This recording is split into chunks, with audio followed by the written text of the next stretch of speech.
ओम शांति। 29 सितंबर 2020। बाबा के महावाक्य। मीठे बच्चे, तुम्हारी पढ़ाई का सारा मदार है योग पर।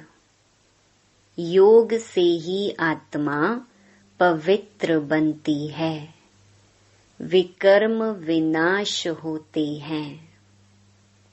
प्रश्न: कई बच्चे बाप का बनकर फिर हाथ छोड़ देते हैं, कारण क्या होता है? उत्तर: पहला, बाप को पूरी रीति न पहचानने के कारण, पूरा निश्चय बुद्धि न होने के कारण 8-10 वर्ष के बाद भी बाप को फारकती दे देते हैं, हाथ छोड़ देते हैं, पद भ्रष्ट हो जाता है।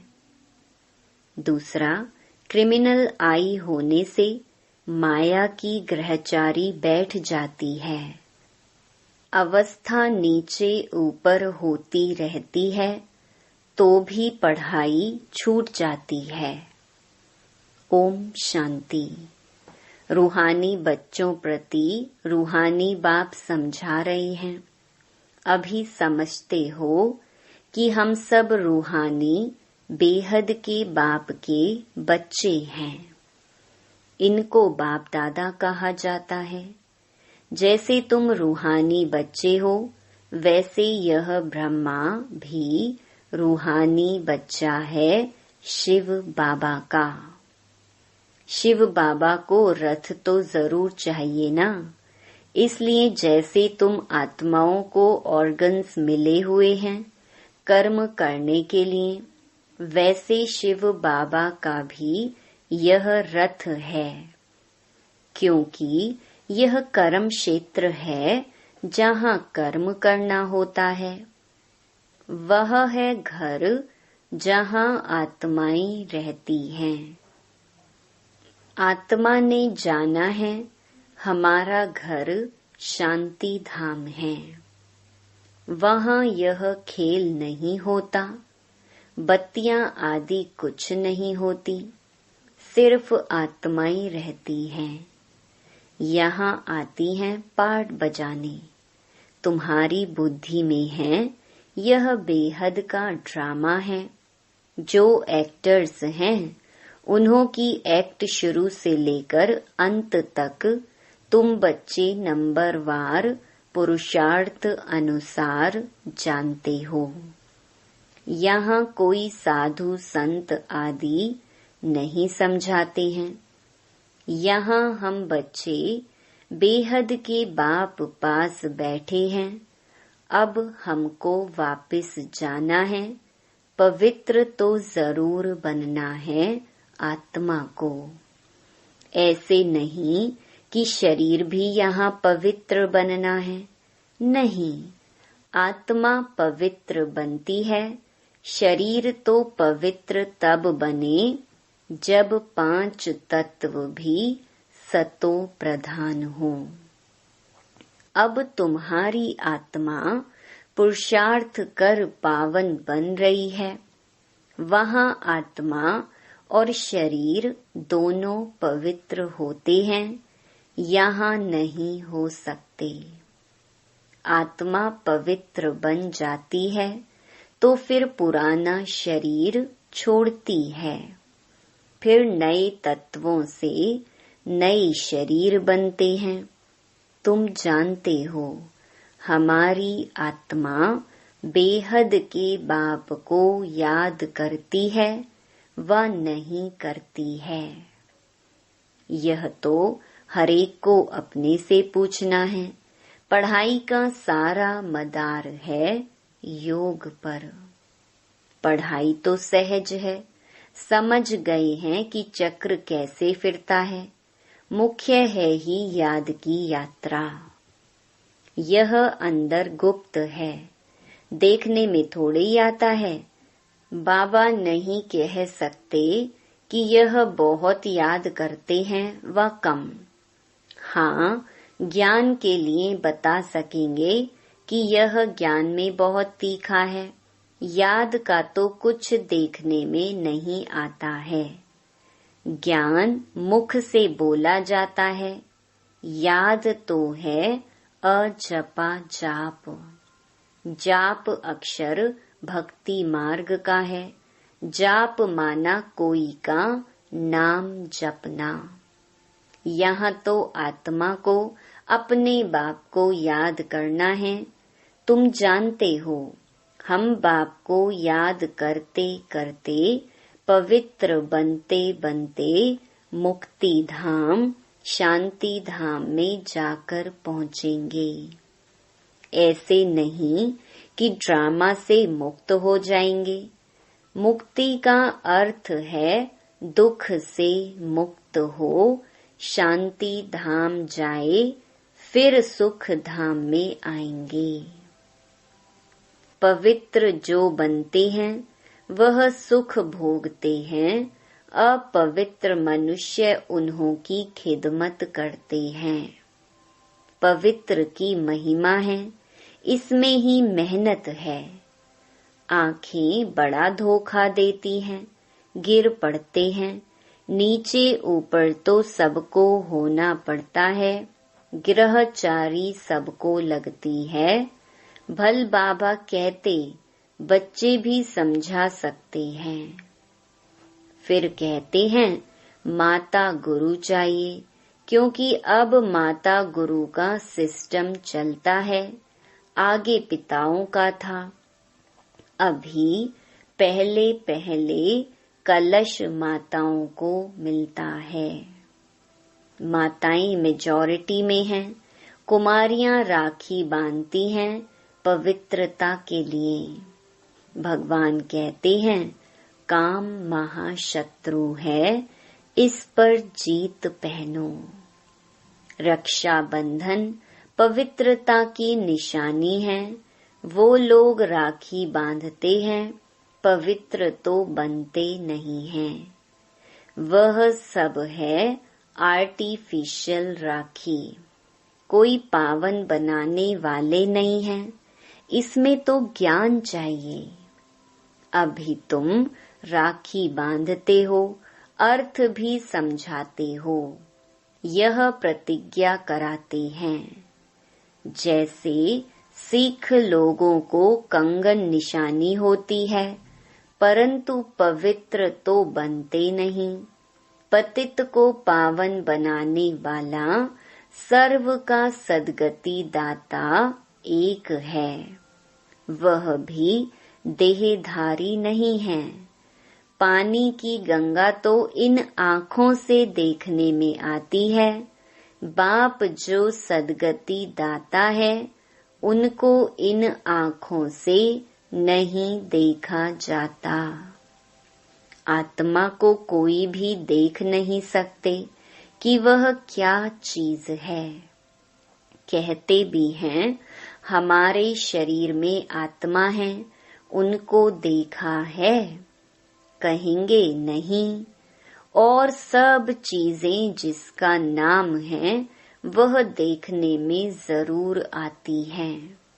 आत्मा का भी नाम तो है। कहते भी हैं भ्रकुटी के बीच चमकता है अजब सितारा, परंतु देखने में नहीं आते हैं। परमात्मा को भी याद करते हैं, देखने में कुछ नहीं आएगा। लक्ष्मी नारायण को देखा जाता है इन आँखों से। लिंग की भल पूजा करते हैं, परंतु वह कोई यथार्थ रीति तो नहीं है ना।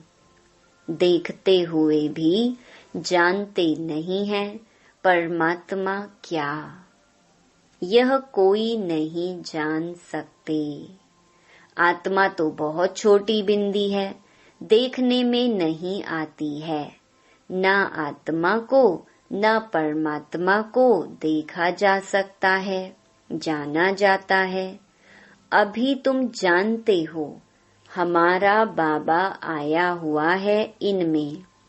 इस शरीर की अपनी आत्मा भी है, फिर परम पिता परमात्मा कहते हैं, मैं इनके रथ पर विराजमान हूँ, इसीलिए बाप दादा कहते हो। अब दादा को तो इन आँखों से देखते हो, बाप को नहीं देखते हो। जानते हो बाबा ज्ञान का सागर है। वह इस शरीर द्वारा हमको ज्ञान सुना रहे हैं। वह ज्ञान का सागर पतित पावन है। निराकार रास्ता कैसे बताएंगे? प्रेरणा से तो कोई काम नहीं होता। भगवान आते हैं, यह किसको भी पता नहीं है। शिव जयंती भी मनाते हैं, तो जरूर यहाँ आता होगा ना। तुम जानते हो अभी वह हमको पढ़ा रहे हैं। बाबा इसमें आकर पढ़ाते हैं। बाप को पूरी रीति ना पहचानने कारण, निश्चय बुद्धि ना होने कारण 8-10 वर्ष के बाद भी फारकती दे देते हैं। माया बिल्कुल ही अंधा बना देती है। बाप का बनकर फिर छोड़ देते हैं तो पद भ्रष्ट हो जाता है। अब तुम बच्चों को बाप का परिचय मिला है तो औरों को भी देना है। ऋषि मुनि आदि सब नेति नेति करते गए। आगे तुम भी जानते नहीं थे। अभी तुम कहेंगे हाँ हम जानते हैं, तो आस्तिक हो गए। सृष्टि का चक्र कैसे फिरता है यह भी तुम जानते हो। सारी दुनिया और तुम खुद इस पढ़ाई के पहले नास्तिक थे। अब बाप ने समझाया है तो तुम कहते हो हमको परमपिता परमात्मा बाप ने समझाया है, आस्तिक बनाया है। हम रचता और रचना के आदि मध्य अंत को नहीं जानते थे।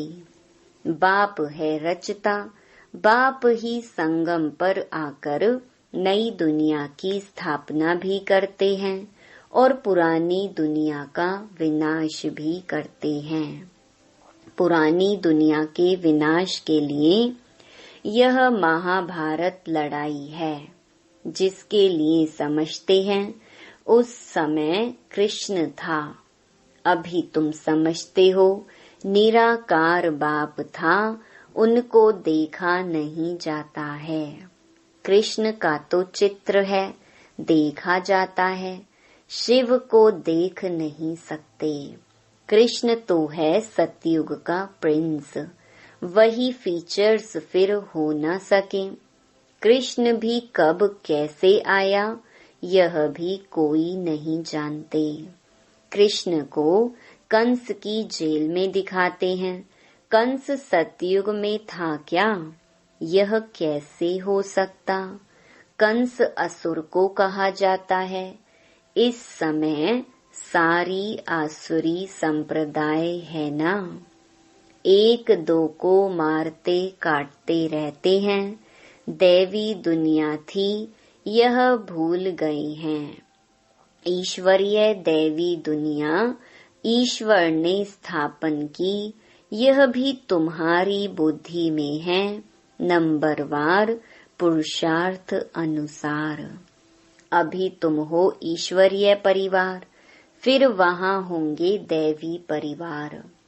इस समय ईश्वर तुमको लायक बना रहे हैं स्वर्ग का देवी देवता बनाने। बाप पढ़ा रहे हैं। इस संगम युग को कोई भी नहीं जानते। कोई भी शास्त्र में इस पुरुषोत्तम युग की बात नहीं है। पुरुषोत्तम युग अर्थात जहाँ पुरुषोत्तम बनना होता है। सतयुग को कहेंगे पुरुषोत्तम युग। इस समय तो मनुष्य पुरुषोत्तम नहीं है, इनको तो कनिष्ठ तमो प्रधान कहेंगे। ये सब बातें सिवाय तुम ब्राह्मणों के और कोई नहीं समझ सकते। बाप कहते हैं, यह है आसुरी भ्रष्टाचारी दुनिया। सतयुग में ऐसा कोई वातावरण नहीं होता, वह थी श्रेष्ठाचारी दुनिया। उन्हों के चित्र हैं। बरोबर यह श्रेष्ठाचारी दुनिया के मालिक थे। भारत के राजाएं होकर गए हैं जो पूजे जाते हैं। पूज्य पवित्र थे जो ही फिर पुजारी बने। पुजारी भक्ति मार्ग को, पूज्य ज्ञान मार्ग को कहा जाता है। पूज्य सो पुजारी, पुजारी फिर पूज्य कैसे बनते हैं, यह भी तुम जानते हो। इस दुनिया में पूज्य एक भी हो न सके। पूज्य परम पिता परमात्मा और देवताओं को ही कहा जाता है। परम पिता परमात्मा है सबका पूज्य। सब धर्म वाले उनकी पूजा करते हैं। ऐसे बाप का जन्म यहाँ ही गाया जाता है। शिव जयंती है ना, परंतु मनुष्यों को कुछ पता नहीं कि उनका जन्म भारत में होता है। आजकल तो शिव जयंती की हॉलिडे भी नहीं करते। जयंती मनाओ ना मनाओ तुम्हारी मर्जी, ऑफिशियल हॉलिडे नहीं है। जो शिव जयंती को नहीं मानते हैं वह तो अपने काम पर चले जाते हैं। बहुत धर्म है ना। सतयुग में ऐसी बातें होती नहीं। वहाँ यह वातावरण ही नहीं। सतयुग में है ही नई दुनिया, एक धर्म। वहाँ यह पता नहीं पड़ता कि हमारे पीछे चंद्रवंशी राज्य होगा। यहाँ तुम सब जानते हो यह पास्ट हो गया है। सतयुग में तुम होंगे, वहाँ किस पास्ट को याद करेंगे। पास्ट तो हुआ कलयुग। उनकी हिस्ट्री ज्योग्राफी सुनने से क्या फायदा। यहाँ तुम जानते हो हम बाबा के पास बैठे हैं। बाबा टीचर भी है, सतगुरु भी है। बाप आए हैं सबकी सदगति करने। सभी आत्माओं को जरूर ले जाएंगे। मनुष्य तो देह अभिमान में आकर कहते हैं सब मिट्टी में मिल जाना है। यह नहीं समझते आत्माएं तो चली जाएंगी, बाकी यह शरीर मिट्टी के बने हुए हैं। यह पुराना शरीर खत्म हो जाता। हम आत्मा एक शरीर छोड़ दूसरा जाए लेती हैं। यह इस दुनिया में हमारा अंतिम जन्म है। सब पतित हैं। सदैव पावन तो कोई रह नहीं सकते। सतो प्रधान, सतो रजो तमो होते ही हैं। वो लोग तो कह देते सब ईश्वर के ही रूप हैं। ईश्वर ने अनेक अपने रूप बनाए हैं खेल पाल करने के लिए। हिसाब किताब कुछ नहीं जानते, ना खेल पाल करने वाले को जानते हैं। बाप ही बैठकर वर्ल्ड की हिस्ट्री ज्योग्राफी समझाते हैं। खेल में हरेक का पार्ट अलग अलग है। सबका पोजीशन अलग अलग है। जो जैसा पोजीशन वाला होता है उनकी महिमा होती है। यह सब बातें बाप संगम पर ही समझाते हैं। सतयुग में फिर सतयुग का पाठ चलेगा। वहाँ यह बातें नहीं होंगी। यहाँ तुमको सृष्टि चक्र का ज्ञान बुद्धि में फिरता रहता है। तुम्हारा नाम ही है स्वदर्शन चक्रधारी। लक्ष्मी नारायण को थोड़े ही स्वदर्शन चक्र दिया जाता है, यहाँ है ही यहाँ के। मूल वतन में सिर्फ आत्माएं रहती हैं, सूक्ष्म वतन में कुछ नहीं। मनुष्य, जानवर, पशु, पक्षी आदि सब यहाँ होते हैं। सतयुग में मोर आदि दिखाते हैं। ऐसे नहीं कि वहाँ मोर के पंख निकाल पहनते हैं, मोर को थोड़े ही दुख देंगे। ऐसे भी नहीं मोर का गिरा हुआ पंख ताज में लगाएंगे, नहीं, ताज में भी झूठी निशानी दे दी है। वहाँ सब खूबसूरत चीजें होती हैं, गंदी कोई चीज का नाम निशान नहीं। ऐसी कोई चीज नहीं होती जिसको देखकर घृणा आए। यहाँ तो घृणा आती है ना, वहाँ जानवरों को भी दुख नहीं होता है। सतयुग कितना फर्स्ट क्लास होगा। नाम ही है स्वर्ग, हेवन, नई दुनिया।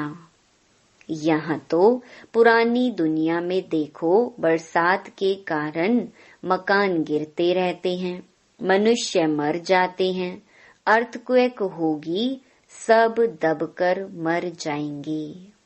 सतयुग में बहुत थोड़े होंगे, फिर बाद में वृद्धि को पाते रहेंगे। पहले सूर्यवंशी होंगे, जब दुनिया 25% पुरानी होगी तो पीछे चंद्रवंशी होंगे। सतयुग 1250 वर्ष है, वह है 100% नई दुनिया, जहाँ देवी देवता राज्य करते हैं।